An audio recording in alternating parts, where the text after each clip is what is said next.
First, we do this multiplication. 1 over 4 times 8. 4 divided by 4 gives us 1, and 8 divided by 4 equals 2. So here we have just 2. And 2 divided by 2 is just 1. But this answer is not correct, because according to the rule of operations, multiplication and division have equal priority, and we have to work from left to right. So here, first we have to do this division, then this multiplication. If we do this multiplication before this division, it is wrong.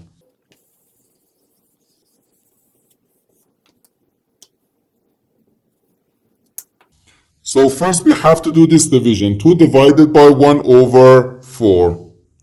According to the KCF rule, K stands for keep, C stands for change, and F stands for flip.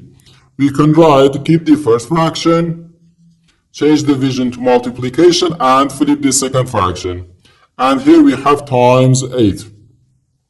First we do this multiplication. 2 times 4 gives us 8. So 8 times 8 is just 64. And this is our final answer to this problem. The correct answer is 64.